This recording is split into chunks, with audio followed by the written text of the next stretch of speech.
Moins 44 avant Jésus-Christ, l'Empire romain immense s'étend autour de la Méditerranée. Jules César s'est nommé dictateur à vie. Il concentre tous les pouvoirs et se comporte comme un roi.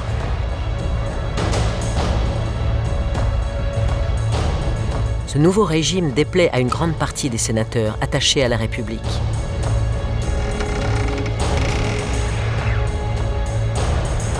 Cassius et Brutus, chefs de file des mécontents, se préparent à riposter. Ce 15 mars, moins 44, Antoine, bras droit de César, l'accompagne à une réunion du Sénat.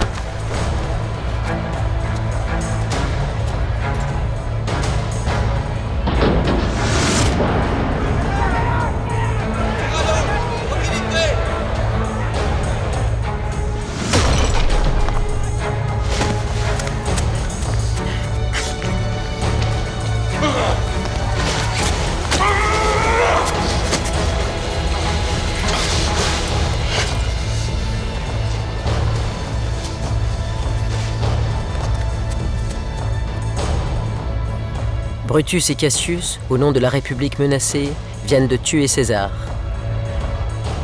Antoine, numéro 2 de l'Empire, a toutes les raisons de craindre pour sa vie.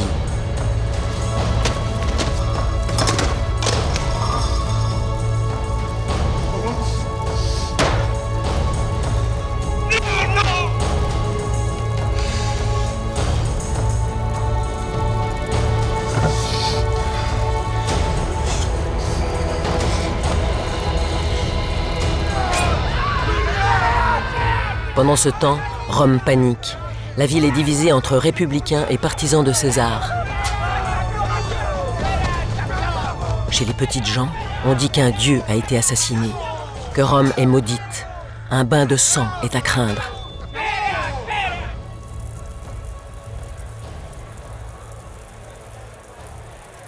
Cléopâtre, la célèbre maîtresse de César, enceinte, découvre la terrible nouvelle et voit comme Antoine, son univers, s'écrouler. Antoine, quelques heures après, apprend que les meurtriers de César n'ont prévu aucune suite politique à donner à leur action. Les sénateurs n'ont planifié que de tuer le tyran. À Rome, le pouvoir est vacant. Cette chance, Antoine doit la saisir.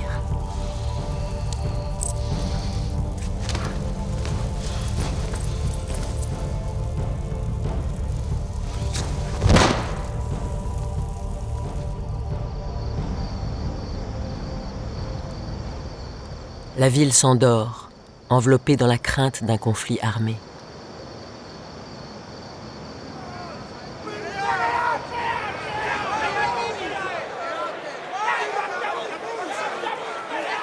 Antoine parvient à convoquer le Sénat très agité. La tension est perceptible entre meurtriers et partisans de César. Seditiones populus Romanus facturus est. Murmurat enim minaque iactat multitudo. Que etiam vos atque domos vestras, cognatosque familiasque pugnare potest. Equidem nullum aliud consilium nisi mali vestri impediendit ineo. Caveto vero plebem dolentem, que subito patrem perdiderit, atquad arma capienda paratissima essit. Ile cie tanta beneficia dederat iam oxissus est. Et ciam vobis aut perfugium querre, aut morte timere necesse est.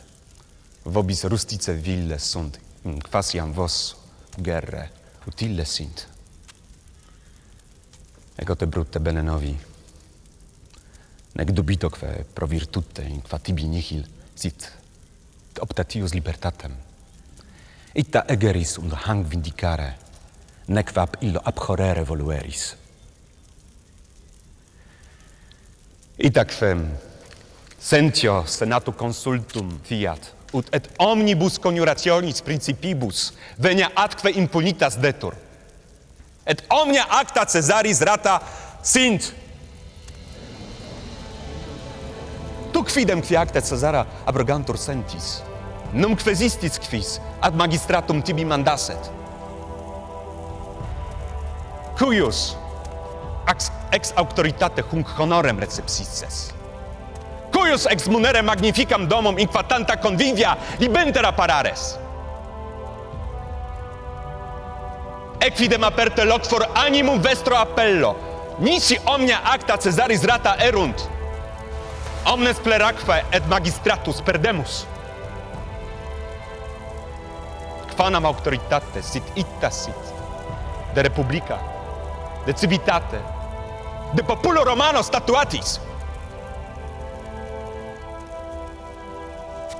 Crebriores in dies conveniunt Caesari veterani, aquibus terras republice redendas esse.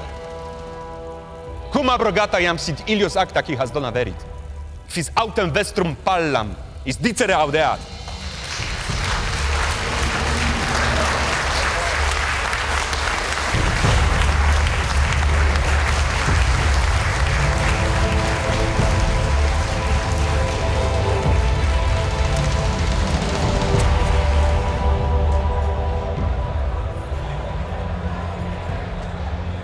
Antoine revient de loin.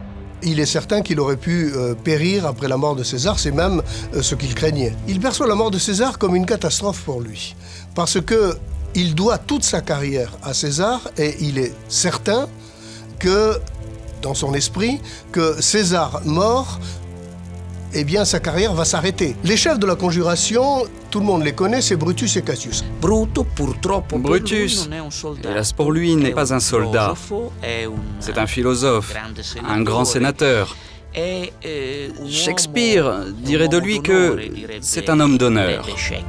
L'un était véritablement un tueur, avec la bande à Cassius, comme on disait dès l'Antiquité, et l'autre était le symbole de la vertu républicaine.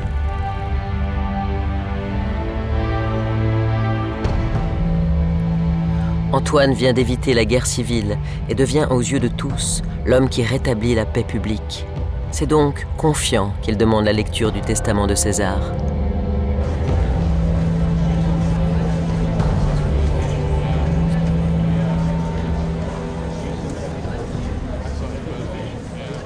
Amici, implique legere.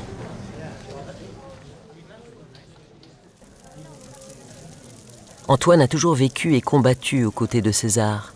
C'est un militaire de génie à qui César confiait l'Italie en son absence. Il a toutes les raisons d'espérer être en bonne place sur son testament. Gaius Iulius Caesar, sororis suae nepotem Gaium Octavium, heredem suum ex dodrante instituit. Praeterea, in imacera, Gaium Octavium etiam in familiam nomenque adoptat.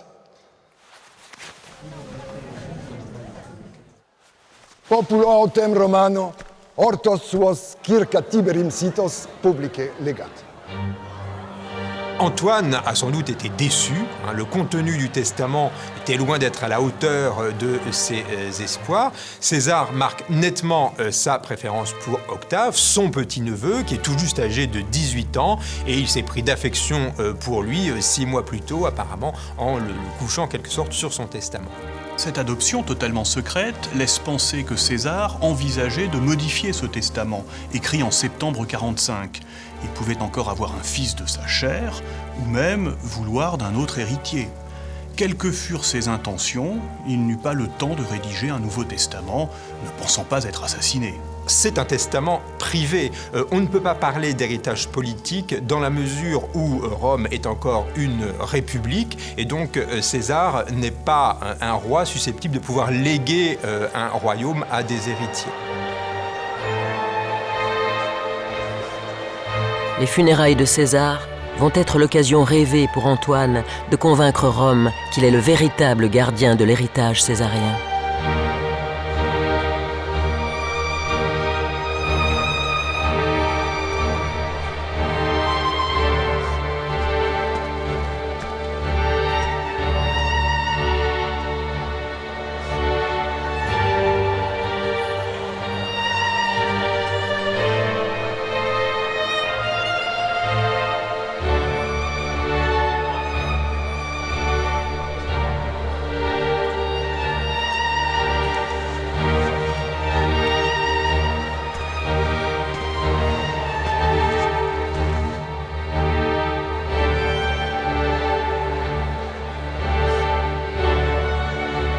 Quod Caesar privatus mortuus esset. Magnis orationibus non mihi opus esset. Sed quoniam et ille in summo imperio perit, et ego etiam consulantum gero. Nullas res credicentes sunt tacere debeo. Certer pater ille, canvis pontifex maximus, sacrosanctus, vir magnus, divus, tamen ab amicis, acivibus oxissus est, quam nullus hostis interficere potuerat.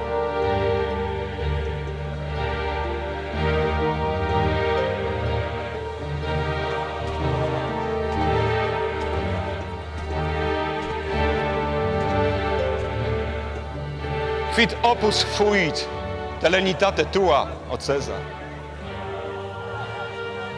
Quid sacrosanctitate? Quid legibus?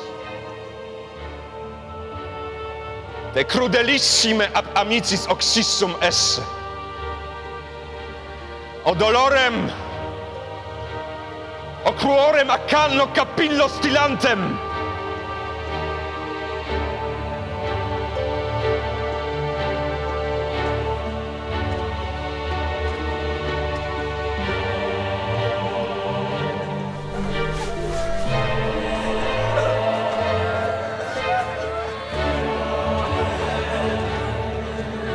Laceratam togam, quam nulla ratione vestivisse videris, nisi ut in ea ferum reciperes. Per Iovem, Rome custodem, per celestes Deos, iuro, iusurandum do, me Caesaris mortem persecuturum esse.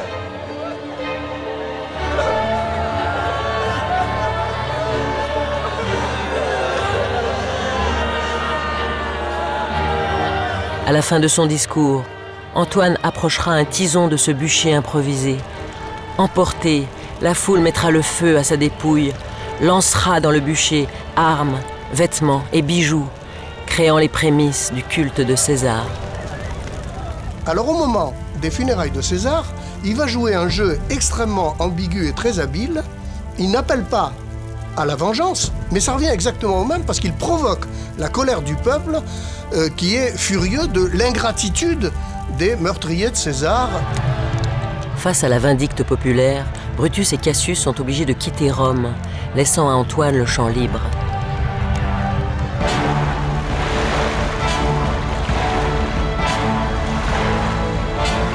Mais ils ne sont pas les seuls à partir. Quelqu'un d'autre a déjà pris le départ. Cléopâtre regagne l'Égypte.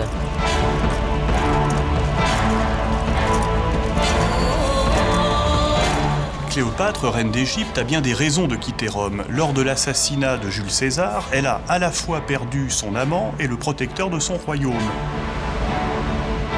Le royaume d'Égypte tient la première place de l'Orient. Il est le grenier à blé de la Méditerranée. Alexandrie, rivale de Rome, est fière de son port, le plus grand du monde.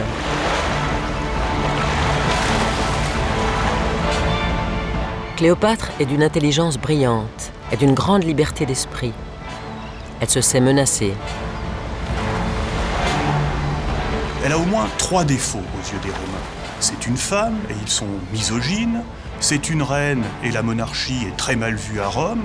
Et puis c'est une étrangère et ils sont un peu xénophobes, surtout avec les orientaux. La peur de représailles à son encontre, mêlée au souci de protéger la vie de son fils et la préservation de son royaume, étaient autant de motifs qui la poussaient à partir. Cléopâtre a alors 25 ans. Au même moment, l'héritier de César rejoint Rome.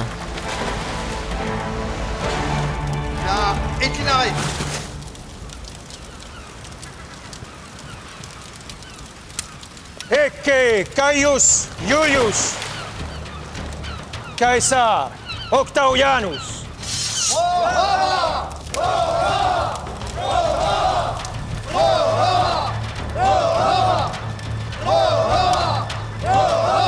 Octave et Antoine ne s'apprécient pas du tout. Ou plus exactement, ils ont des rapports qui sont d'emblée très froids.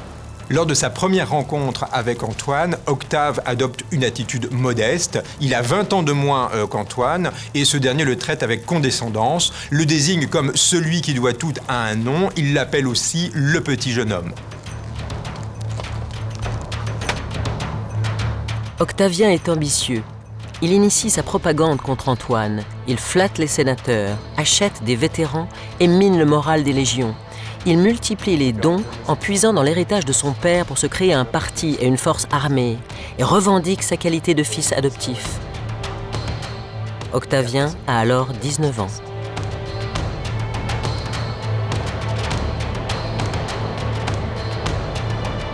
Durant 1 an et demi, Brutus et Cassius, méfiants, rassemblent leurs légions en Orient. Brutus a gagné la Grèce et la Macédoine, Cassius la Syrie.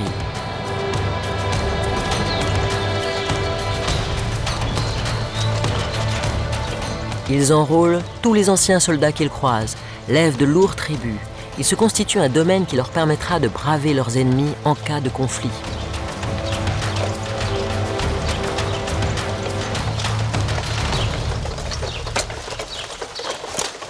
Urgenti fidas legiones habemus. Neque tributis scolati, es pecunia. Disgratias agamus, qui tantas terribilesque copias. Pro iure ac republica nobis dederit.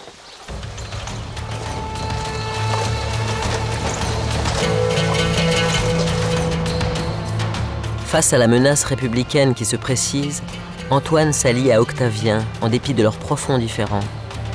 Ils forment un triumvirat avec Lépide, le chef d'état-major de César. Ce triumvirat est un régime autoritaire où le pouvoir est réparti entre les 3 hommes pour 5 ans.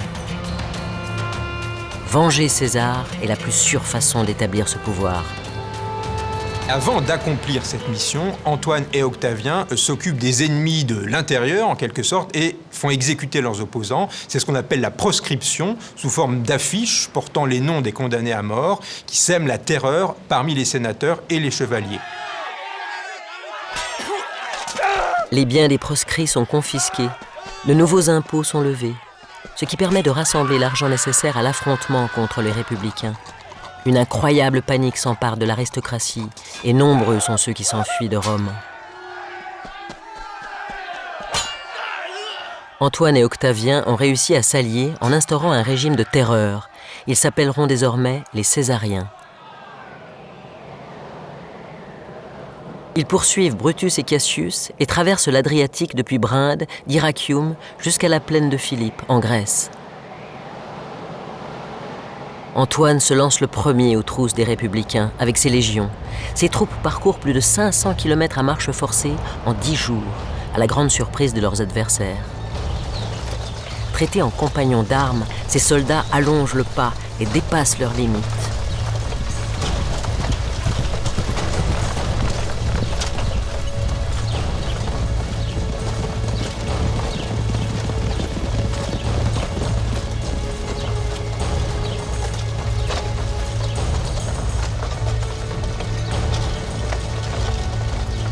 Galvanisés par leur chef, les légions d'Antoine n'hésitent pas à embrasser sa cause, quitte à lutter contre d'autres Romains.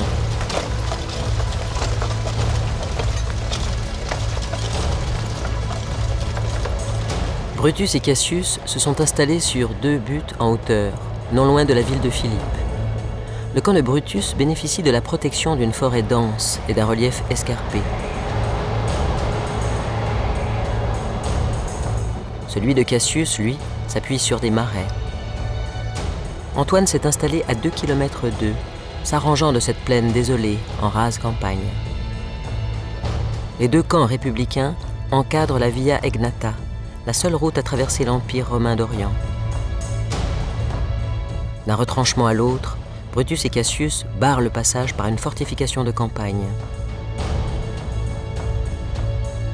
À 10 km environ, se trouve le port de Néapolis, d'où il est aisé de se ravitailler et de communiquer.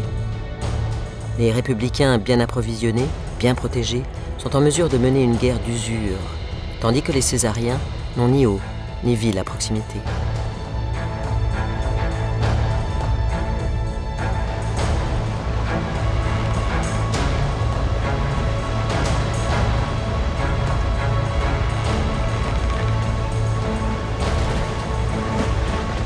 Antoine réclame l'aide de Cléopâtre. Elle doit lui envoyer une centaine de vaisseaux en renfort à Néapolis.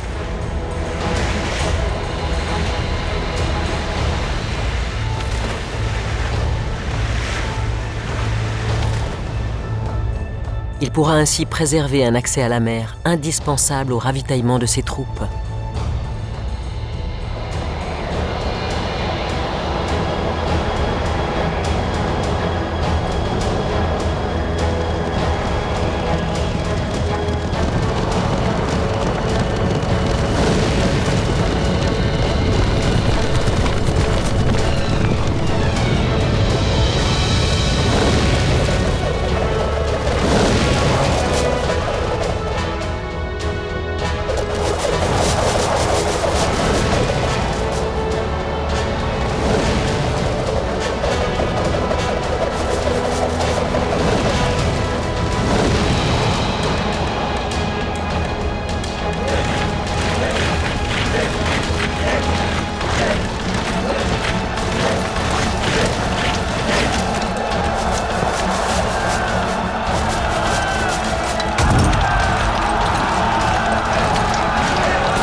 Cassius a construit une immense palissade en amont de son camp. Ses forces s'y tiennent à l'abri. Profitant du relief naturel, il a juste négligé une zone de marais. Antoine sait qu'il lui faut à tout prix franchir cette palissade et créer des brèches. En moins de 10 jours, il fait construire une route à travers les marais impraticables dans le plus grand secret. Il peut ainsi contourner la palissade et attaquer Cassius sur plusieurs fronts. Le plus dangereux des deux adversaires entre Brutus et Cassius, c'est évidemment Cassius. Cassius a une expérience militaire incontestable que n'a pas Brutus. Brutus n'a pas d'expérience militaire. Cassius, c'est un vieux routier de l'armée et c'est la raison pour laquelle Antoine décide de s'attaquer en priorité à lui. Mais Antoine n'est pas seul. Poursuivant le même but, le jeune Octavien vient lui prêter main forte. Sa mission est de s'attaquer au camp de Brutus.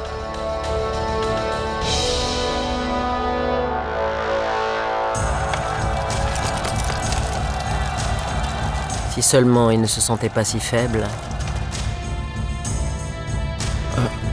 Octavien est arrivé sur une civière, il y a 2 jours. Antoine a réparti les tâches. Il lui a dit d'attaquer Brutus. Mais Octavien ne guérit pas du mal qui le tient depuis son départ de Rome. Son médecin lui a rapporté un mauvais songe qu'il a fait, un présage défavorable. S'il paraît au combat, l'issue lui en sera fatale.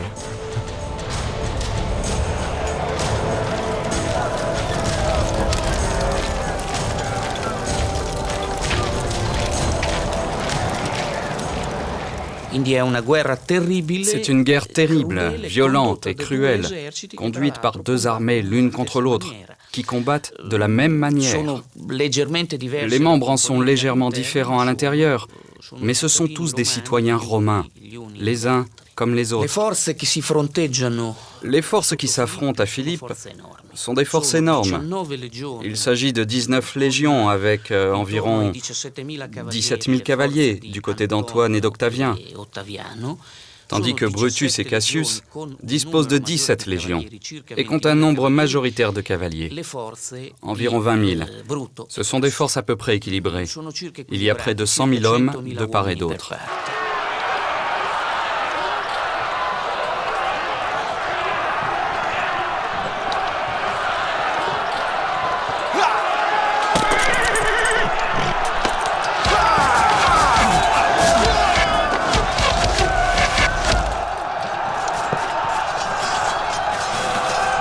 Antoine réussit à franchir la palissade. Il peut à présent contraindre l'ennemi au combat rapproché. Utina maitatem peragamus, si vero adversar pugnae voniet. Utorum fugere ad mori maletis, equidem victoriam ostium non time.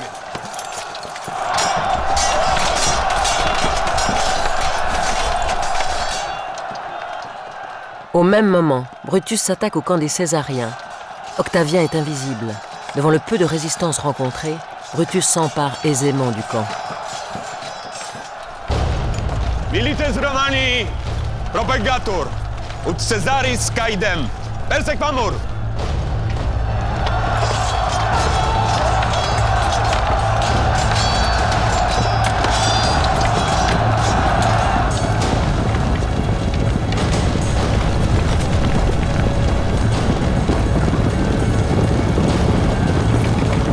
Antoine décide de scinder en 2 groupes sa cavalerie. Le premier groupe se charge de prendre à revers l'infanterie de son adversaire, tandis que le deuxième groupe, conduit par lui, part attaquer le camp de Cassius.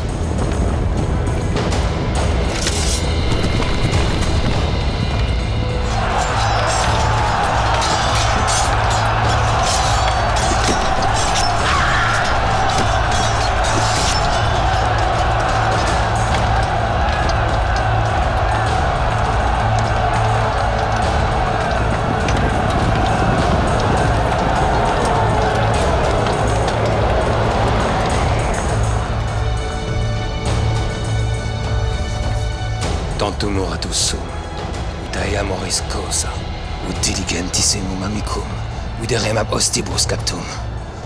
Cur recusas, ne decorerem estraloas! Antoine remporte une éclatante victoire. Il a atteint ses objectifs. Forcé le combat, franchi la palissade et pris le camp de Cassius. Brutus est victorieux. Il a pris le camp césarien. Mais Cassius s'est trompé. Pire, il a cru Brutus prisonnier.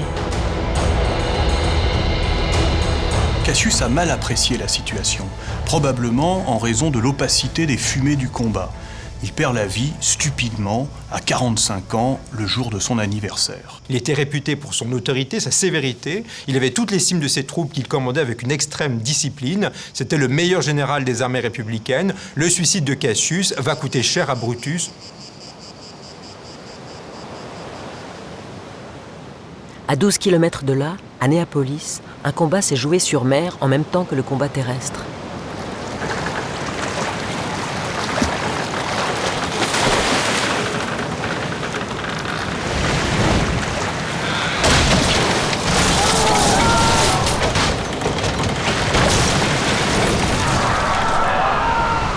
Les navires de Brutus et Cassius ferment définitivement la mer à Antoine et lui interdisent tout espoir de ravitaillement. S'il avait eu les vaisseaux promis par Cléopâtre, l'issue aurait pu être différente.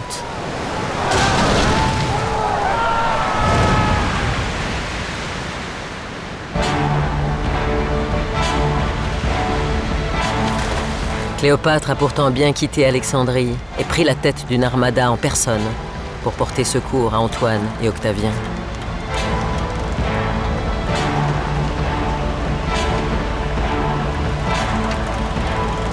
Nihume. Διατάζω το στόλο να οπισθοχωρήσει. Γυρνάμε στην Αλεξάνδρεια.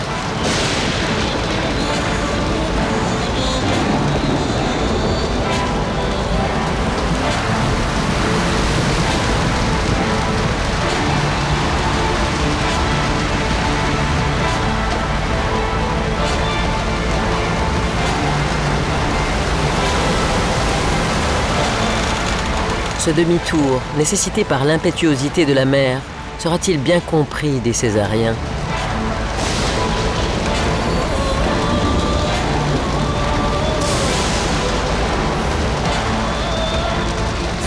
Cléopâtre est suspectée d'avoir eu une conduite équivoque, puisque ses renforts ne sont jamais arrivés aux Césariens. La tempête, survenue à point nommé, l'empêche d'être directement impliqué dans la lutte opposant Césariens et républicains. Pour l'instant, Cléopâtre ignore la victoire en demi-teinte des Césariens. Antoine a battu Cassius, Brutus a battu Octavien, un partout. Mais elle sait que si les républicains sont battus, elle n'est pas pour autant à l'abri de tout danger. Peut-elle compter sur la clémence des héritiers de César? À Rome, elle a connu Antoine, mais ignore tout d'Octavien. Accueillera-t-il avec bienveillance Césarion, ou le verra-t-il comme un concurrent potentiel et un rival? Elle doit attendre la fin de la lutte armée pour le savoir.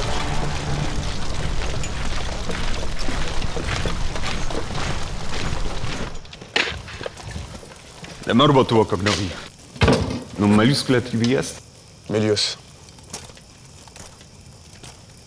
In aeterna gloria sit Caesar unus verus. Vivat Marcus Antonius! Vivat Marcus Antonius! Vivat Marcus Antonius! Cet éclat militaire fait d'Antoine le véritable héritier légitime de César.